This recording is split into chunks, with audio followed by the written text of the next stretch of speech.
حضرت نوح سے پہلے لوگوں کو گمراہ کرنے کے لیے شیطان کی چالیں۔ اللہ تعالیٰ نے حضرت آدم علیہ السلام کی اولاد میں برکت فرمائی اور اولاد آدم سے بہت سی بستیاں آباد ہو گئیں۔ سابقہ انبیاء کی تعلیمات کے مطابق صرف اللہ تعالیٰ کی عبادت کرتے اور اس کے ساتھ کسی کو شریک نہیں ٹھہراتے تھے۔ اولاد آدم کا اللہ تعالیٰ کی عبادت کرنا شیطان پر بہت گراں گزرتا تھا، اور وہ اس سوچ میں تھا کہ کسی نہ کسی طرح اولاد آدم کو گمراہی میں مبتلا کر کے اللہ سبحانہ و تعالیٰ کی رحمت سے دور کیا جائے۔ شیطان کو یہ معلوم تھا کہ شرک بہت بڑا گناہ ہے جس پر اللہ تعالیٰ بہت زیادہ ناراض ہوتے ہیں، اس لیے انسانوں کو شرک میں مبتلا کرنے کے بارے میں سوچنے لگا۔ آخر کار اس نے قوم نوح میں سے جو نیک لوگ فوت ہو چکے تھے ان کے نام پر شرک کو رائج کر کے لوگوں کو سیدھی راہ سے ہٹا دیا۔ حضرت عبداللہ بن عباس بھی اللہ فرماتے ہیں، قوم نوح میں شرک کی ابتدا اس طرح ہوئی کہ ود، سوا، یغوث، یعوق اور نصر یہ پانچوں افراد قوم نوح میں نیک لوگ تھے۔ جب یہ وفات پا گئے تو شیطان نے ان کی قوم کے دل میں یہ بات ڈالی کہ تم ان کے بیٹھنے کی جگہوں پر ان کے ناموں کے مجسمے بنا کر رکھ دو تاکہ انہیں دیکھ کر تمہیں اللہ کی عبادت کا شوق پیدا ہو۔ چنانچہ قوم نے ایسا ہی کیا۔ پھر جب یہ مجسمے بنانے والے مر گئے تو ان کے بعد آنے والے لوگوں نے لا علمی میں یہ سمجھا کہ ہمارے باپ دادا انہی مجسموں کی عبادت کیا کرتے تھے، پس انہوں نے ان نیک لوگوں کے مجسموں کی عبادت کرنا شروع کر دی۔ اس طرح ان کے درمیان شرک پھیل گیا۔ جب قوم نوح میں 5 نیک لوگوں کے مجسموں کی پوجا عام ہو گئی اور لوگ اللہ تعالیٰ کو چھوڑ کر بتوں، مجسموں کی پوجا کرنے لگے تو اللہ تعالیٰ نے اپنے بندوں پر رحمت فرماتے ہوئے انہیں سیدھی راہ پر لانے کے لیے انہی میں سے ایک بندہ حضرت نوح کو نبی بنا کر بھیجا۔ پپ جب آپ کو مبعوث کیا گیا اس وقت آپ کی عمر 50 سال تھی۔ فرمان الہی ہے، یقیناً ہم نوح کو ان کی قوم کی طرف نبی بنا کر بھیجا اور ان سے کہا کہ آپ اپنی قوم کو ڈرائیے اس سے پہلے کہ ان پر دردناک عذاب آ جائے۔ رسول اکرم نے فرمایا، لوگ محشر کے میدان میں نوح علیہ السلام کے پاس بھی جائیں گے اور کہیں گے، اے نوح، آپ زمین والوں کی طرف بھیجے جانے والے پہلے رسول ہیں۔ اللہ تعالیٰ نے آپ کا نام عبدن شکورا، شکر گزار بندہ رکھا، آپ ہماری شفاعت فرمائیں۔ نوح علیہ السلام یہ کہتے ہوئے معذرت کر لیں گے کہ اللہ تعالیٰ آج بہت زیادہ غصے میں ہے، اس سے پہلے کبھی اتنے غصے میں نہیں آئے تھے اور نہ ہی بعد میں آئیں گے۔ بخاری عن ابی ہریرہ۔ جب اللہ تعالیٰ نے حضرت نوح علیہ السلام کو نبی بنا کر بھیجا تو انہوں نے اللہ تعالیٰ کے حکم کے مطابق سب سے پہلے اپنی قوم کو اللہ تعالیٰ کی توحید کی طرف بلایا، اور وہ لوگ اللہ تعالیٰ کے ساتھ جنہیں شریک ٹھہرا رہے تھے ان کی عبادت کرنے سے منع کیا۔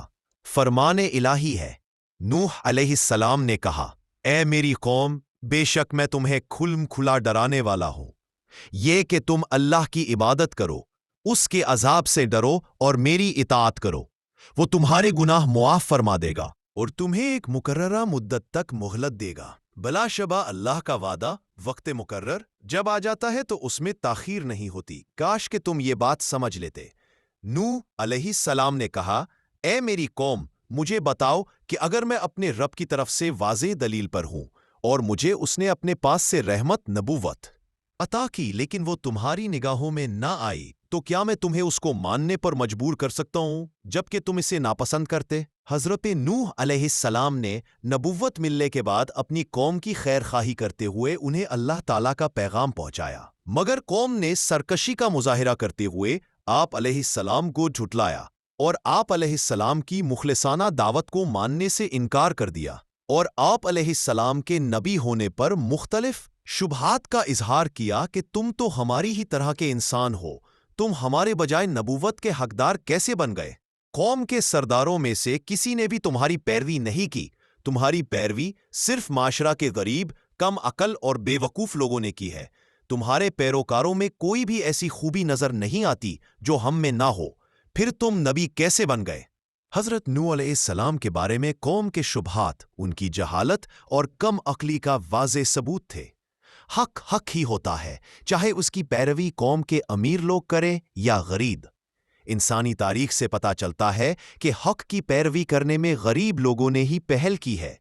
قوم کے انتہائی سخت رویے کے باوجود بھی حضرت نوح علیہ السلام نے بڑے حوصلے اور صبر کے ساتھ اپنی قوم کو سمجھانے کی کوشش کی اور ان کے شبہات کا ازالہ کرتے ہوئے کہا کہ اللہ تعالیٰ نے مجھے نبی ہونے کی واضح دلیل عطا کی ہے اور میرا تمہارے جیسا انسان ہونا نبوت ملنے میں رکاوٹ نہیں۔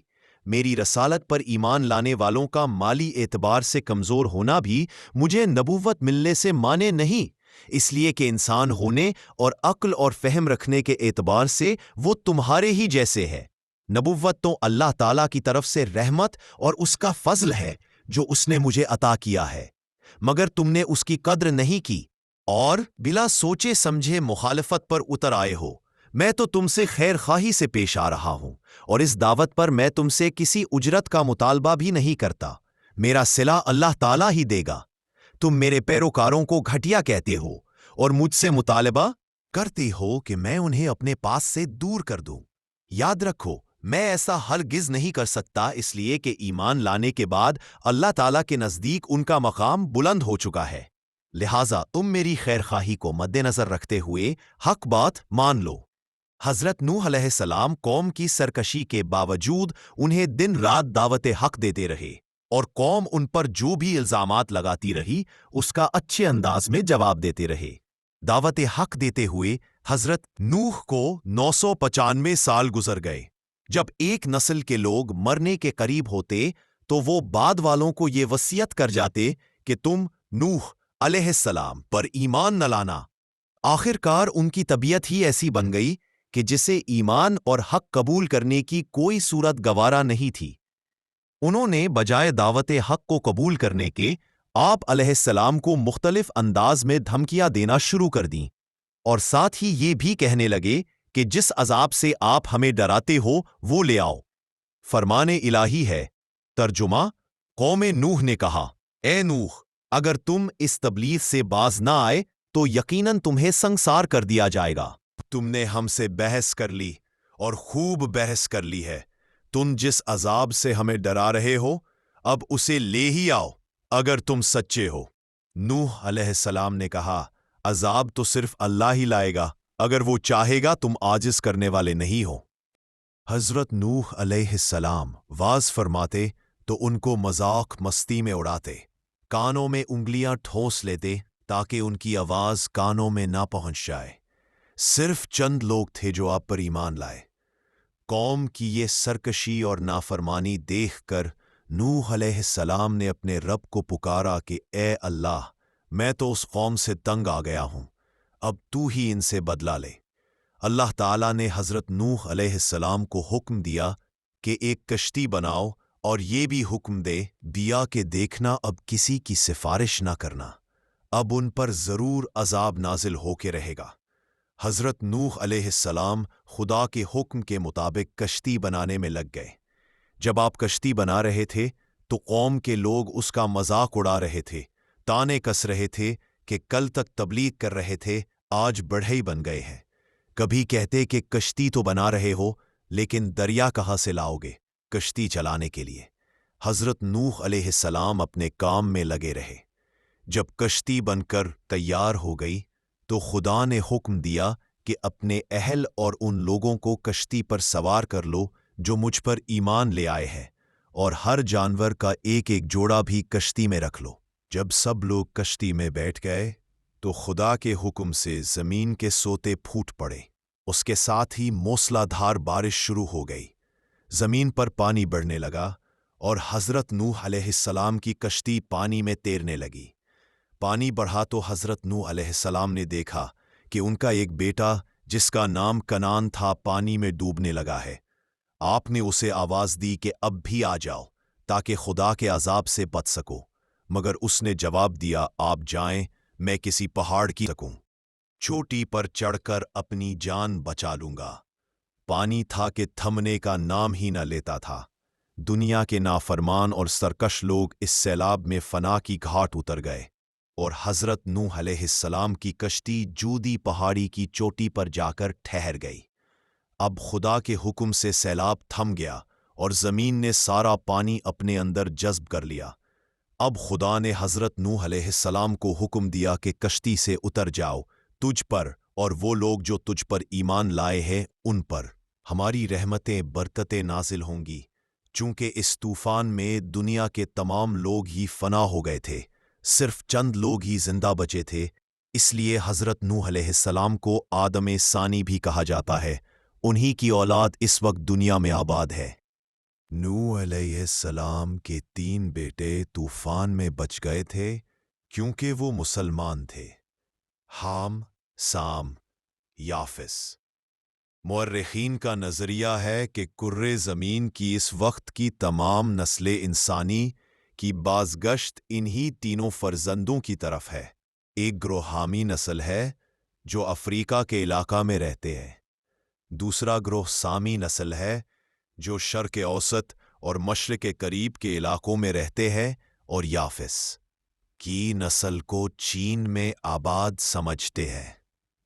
آذربائیجان میں موجود ایک مزار ہے جس کے متعلق آذربائیجان میں مشہور ہے کہ یہ حضرت نوح کی قبر مبارک ہے، اگرچہ قبر نوح کے مقام کے متعلق کئی روایتیں ہیں۔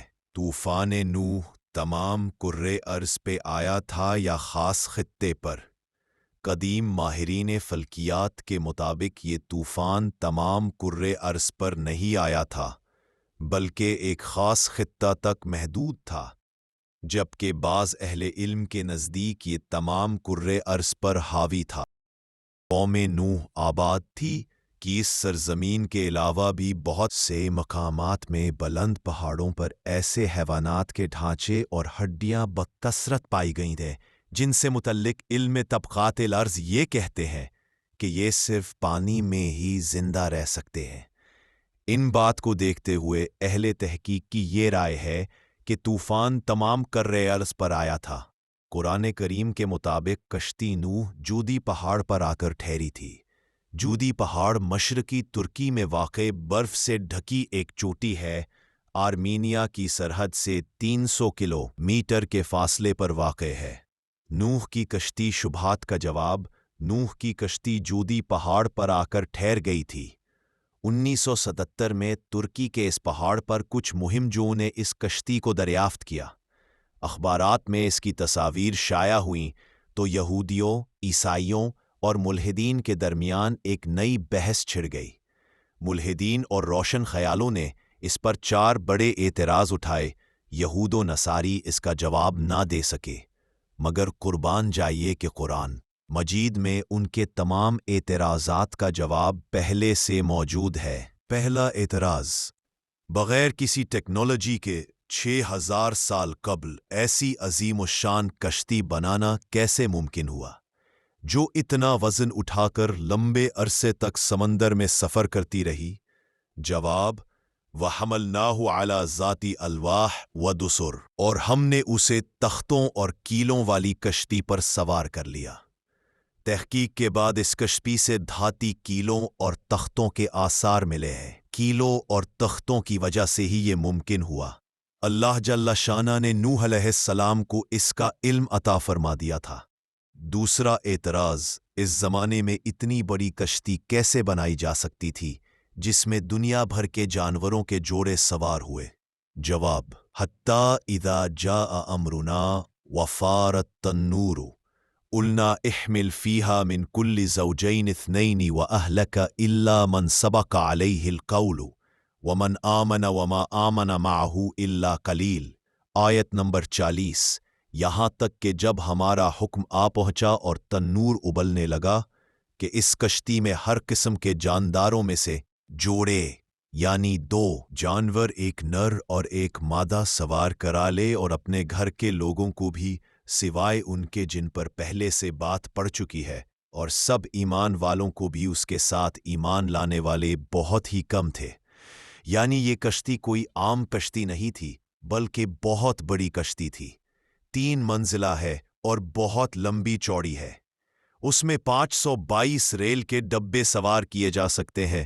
25,000 جانوروں کی گنجائش موجود ہے، اس لیے اتنے جانوروں کا سما جانا بالکل درست ہے۔